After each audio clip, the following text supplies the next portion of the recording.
Today, let's talk about BRI, the Belt and Road Initiative of Chinese government, which was initiated when Mr. Xi got elected as the head of the party and the president of country in 2013. Soon after he took over, he started promoting this project first and then got it going. It is also sometimes called the New Silk Road in a popular way, as if there was a Silk Road which went through all these areas of Central Asia, and East Asia, and Africa, and Middle East, and then going on to the Latin America, etc., which was not so. Maximum there was some relationship between some of the European companies or traders to pick up the Chinese silks, but not passing through even the Central Asian route. But be that as it may, that's just a popular way of capturing it. Here it was that in the less developed countries or developing countries, poor countries, or global south, as the case may be, China will help out, putting up infrastructure projects, construction projects of various kinds, rails, roads, ports, social service buildings like hospitals, etc., whatever is needed by those countries.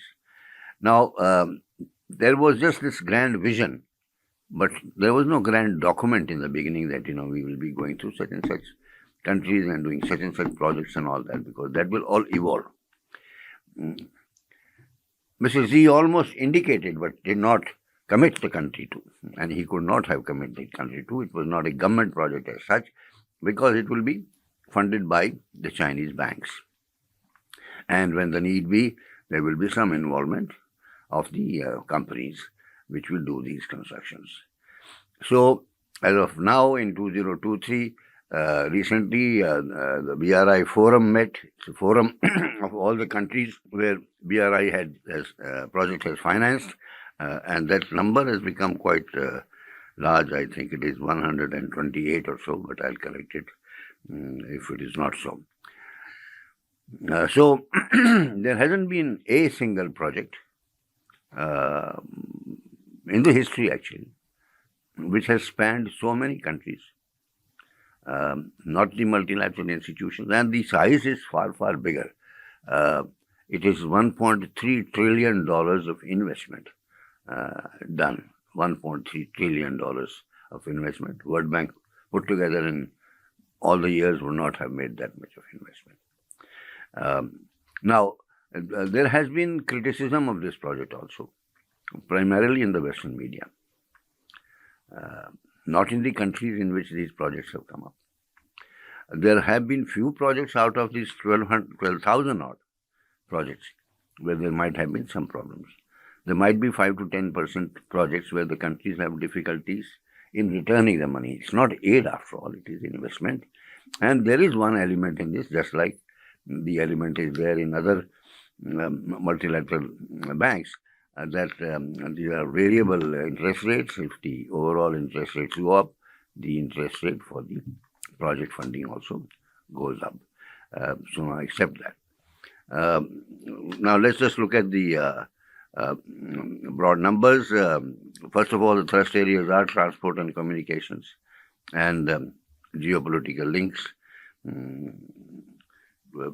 The shift has taken place from funding the projects to now bailing out the loans. Therefore, the new fresh loans are now beginning to taper off.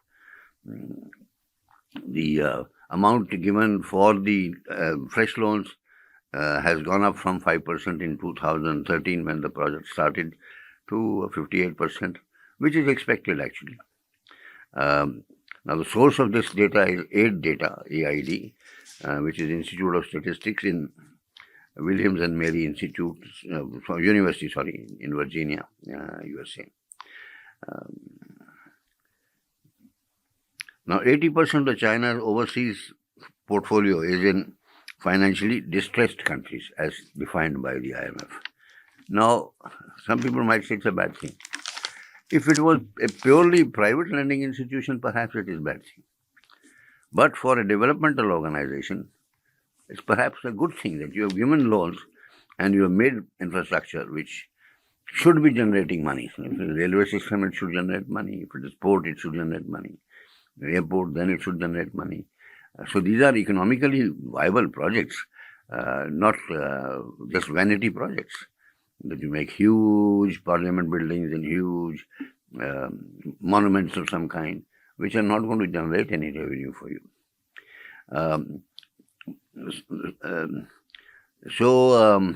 In a sense, it makes the Chinese government, or its banks rather, the biggest debt collectors in the world, because they have this problem of collecting the debt, and many discussions are therefore held for postponing the payments, etc., and will come to in the context of the GPETS project in Pakistan. So there are 21,000 projects across 165 countries. Now I correct myself. So China has committed around $80 billion a year in aid and credit, while US institutions have provided $60 billion a year on an average. So the Chinese lending is far bigger now compared to all the US institutions put together. Now, BRI project has brought geopolitical clout to China. There have been large number of projects which are financially and economically useful projects. But there are some vanity projects too. These have loaded the countries with unserviceable loans. Now, this is the fault of both sides. The side which is borrowing the loans and Chinese banks which are lending the loans. So therefore, China has these outstanding loans of the order of $1.3 trillion, which have been given since 2000, but mostly after 2013.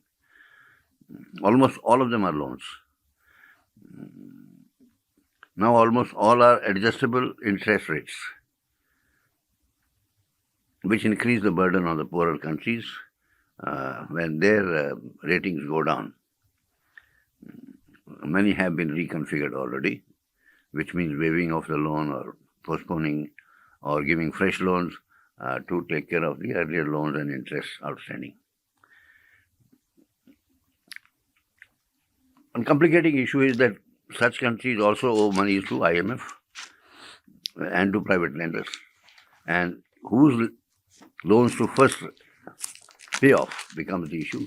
This issue became very evident in the case of Pakistan a few months ago, when they were going to default on the IMF installment, and they took their begging bowl all around to Saudi Arabia and UAE and then China, and each one of them first said, yes, that normally happens, that the other party should pay.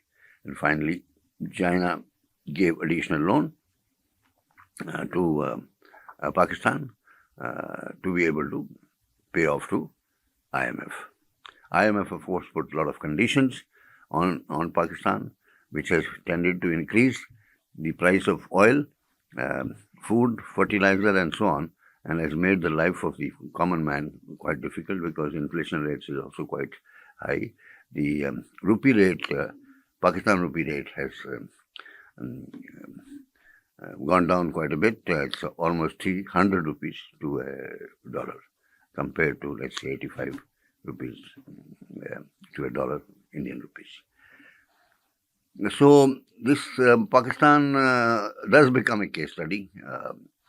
Its CPEC project coming from China, passing over Gilgit-Baltistan, and therefore India opposes it, and then it goes by Lahore, etc., and finally to Gwadar port, which is being made, and it is also, as the name suggests, it is the China-Pakistan Economic Corridor.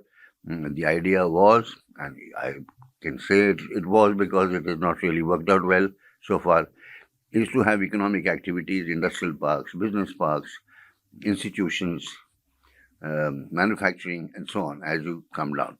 And remember, if a country like Pakistan, country like China is funding it, they expect the other activities to come along, just like this has happened in the case of Central Asia. All these border areas between China and Kazakhstan, and then going further to Tajikistan, Uzbekistan, etc., have become major tourism centers to begin with. So the expectation was that this will be an economic corridor, just like now we have planned IMEC corridor, right? So it's not just the connection of the shipping lane and the railways and then going to Gaza and then going to Europe. No, at those nodal points, a lot of other activities supposed to take place, especially in Gaza. The Adani Group had also committed, has also committed to put up business parks and maybe even diamond cutting and so on and so forth. So this is the largest partnership which China had. It was hoping it to become its model to show. It has become the other way around model, which has not worked. It's because of the equations, because of the politics in Pakistan itself. Baluchis attacked this new infrastructure from the side of the Gawadar, and Gilgit-Baltistan people similarly on that portion of the road. So most of the thing is in between things are not completed. So one has to worry in terms of such big projects, in terms of how over constant period of time, including changes of government, right, that the projects are executed and huge amounts of money are involved. $62 billion has already been invested. So it is the single biggest project of BRI and of course of Pakistan. And till today, it does not lead to any economic results. There is a power plant also, huge one, not yet operational. Therefore, people in Balochistan, etc., cannot have electricity. And so, if you look at the outstanding public debt of Pakistan, it has become 20% of its GDP.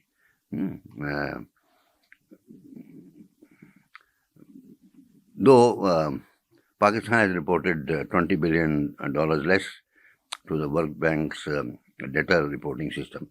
So the point I was raising was that, therefore coordination is required with the other multilateral agencies, other private banks, to be able to see who will get their money first. Even in case of Pakistan, China has been quite accommodating for them to continue and even pay for the money which was supposed to be paid to IMF as an installment. If we can quote Aman Malik of the same A Data Research Lab, he says since 2018, China has pivoted away from the emerging countries, fresh loans, to be able to readjust their loans. All right, we have also said that. Now, to get a better feel, we can talk about some other projects close by, Hambantota, Sri Lanka. A lot of criticism of it, but in the end it has worked out. But the starting point is that the location chosen was not very good. If it was a professional decision, nobody would have chosen a new port size from Colombo, which is a successful port, just 30 kilometers or so. But it happens to be the hometown of the constituency of the then Prime Minister brothers, so that political decision would have been influenced. Be that as it may, that particular project was offered to India and Japan and USA right in the beginning. Then China took it over. After it was made, the question was operationalizing it, where the traffic will come, etc., etc.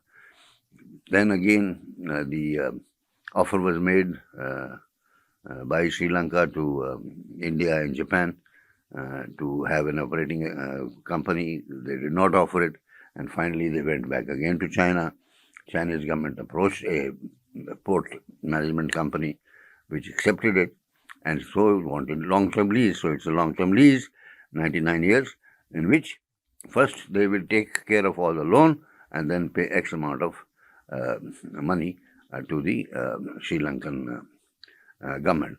So what is there to criticize? It's an asset which is made with the loans given by Chinese agencies. Chinese agencies will be paid out of running of this port, and Sri Lankan government will be getting money for leasing charges or for the use of facilities, whatever it is. So it has started operating again. But Western media and others picked up this project as a critical point, and India also, without fully understanding it, we sometimes start criticizing. So in India also it was criticized, though on both occasions the project was offered to India.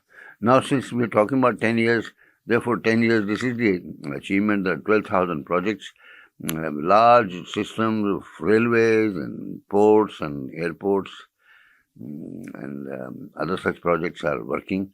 We will just attach the about 5 projects, one from East Asia, from Indonesia, Laos, Cambodia, Kenya, and European governments also. UK cooperated in some projects, then Italy cooperated in some projects.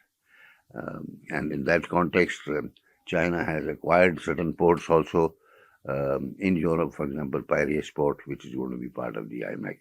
So overall, the imaginative thinking of the Chinese government or the president himself has done something which is not done before in the world, right? And of course, it will provide added connectivity to all these areas throughout the world. And if they are doing a useful service to the society, they will get the money for using those facilities and hopefully, therefore, pay off the loans of China, though they have not shown any hurry that they must get loans, whatever are due or interest due, as soon as possible. That it has helped China is not even worth discussing, because they have now an entry to the logistics sector throughout the world. And obviously, if not preferred, but if anybody uses it, they will also pay charges. Chinese ships will also be pay charges. But the supply chain management control of China becomes far more because of this particular imaginative project. So I will close it here, though each of the main projects can be talked in length because of the geopolitical considerations involved. Going is not smooth. For example, there is something near Myanmar, Burma, to be done, but there is problem of the militants there, or even the military government. The project which is from Laos to train, that is, to China, is working smoothly. There are some hydroelectric projects where there are some problems, because wherever there are huge dams, the issues do come up. So there are geopolitics elements to it, but considering that, it is worth to keep on learning from what has happened, where and how those projects have been managed over a period of time, because the whole story will fold out only in next 10, 20 years, which you people can examine, which we may not be able to examine, but we bring to you this particular project for discussion, because most of the institutions don't discuss this at all, because we have in India developed somehow a negative image because we're not part of it. And therefore it's touch me not. Personally, I consider this is great imagination of President Xi to think in terms of taking care of the infrastructural shortages in the developing world, in East Asia, Asia, Central Asia, Africa, to quite some extent in South America also. Well, thank you very much. Till we meet next time.